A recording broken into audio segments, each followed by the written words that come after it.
onde também está o Theo Cury, se juntando a nós aqui agora com mais calma. Boa tarde, Theo.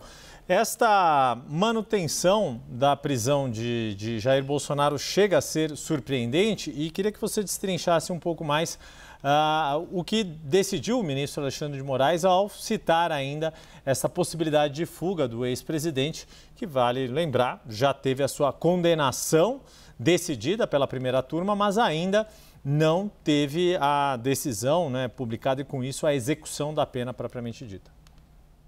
Sem dúvida. Yuri, boa tarde para você, para a Débora, uma ótima semana para quem nos acompanha. O ministro Alexandre de Moraes, então, ele rejeita um pedido apresentado pela defesa do ex-presidente e alega, entre outras coisas, haver a possibilidade de fuga do ex-presidente da prisão domiciliar. Ele está preso em casa depois de ter descumprido uma ordem do Supremo Tribunal Federal. O ministro cita o fato de não haver nenhuma mudança no cenário do ex-presidente com relação que beneficiasse o ex-presidente com a flexibilização das medidas impostas contra ele, e menciona que há um receio de fuga, como vem acontecendo com outros condenados do 8 de janeiro. Então ele cita, o ministro Alexandre de Moraes, casos de outros condenados pelo 8 de janeiro que conseguiram fugir da responsabilização da justiça e estão, nesse momento, foragidos, muitos deles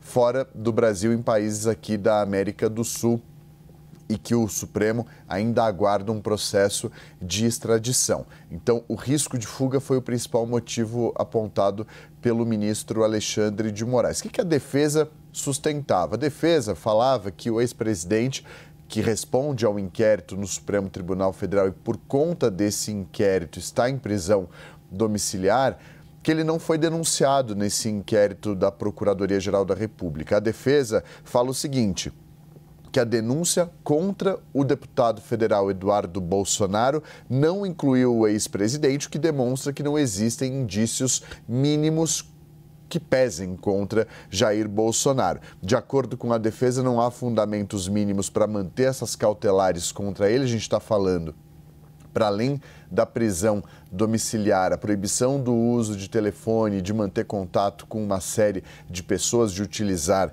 as redes sociais. E diz o ministro Alexandre de Moraes, para além do risco de fuga, ao rebater os argumentos apresentados pela defesa, cita esse risco de fuga que foi mencionado por ele, que aconteceu com outros condenados do 8 de janeiro. Para além disso, diz que houve um descumprimento reiterado das decisões do Supremo pelo ex-presidente, que fizeram com que ele ficasse em prisão domiciliar. Então, justamente por esses pontos, o ministro mantém a domiciliar do ex-presidente Jair Bolsonaro. Lembrando que não é ainda no âmbito da ação penal na qual ele foi condenado a 27 anos de prisão e 3 meses, mas sim naquele inquérito que investiga ele, Eduardo Bolsonaro e Paulo Figueiredo pelos crimes de coação no curso do processo por aquela mobilização nos Estados Unidos para obter sanções contra autoridades brasileiras, ministros do Supremo, principalmente com o objetivo de reverter uma condenação contra o ex-presidente, o que acabou não se mostrando frutífera essa mobilização, a despeito de ter se comprovado que houve essa mobilização perante as autoridades norte-americanas, o que fez com que Eduardo Bolsonaro fosse denunciado, mas Jair Bolsonaro, nesse momento, não. Então, você me perguntou, Yuri, se era aguardado ou não? Era aguardado que fosse mantida. Não é nenhuma novidade, é uma novidade, mas não é nenhuma surpresa essa decisão do ministro Alexandre de Moraes, levando em consideração esse contexto todo.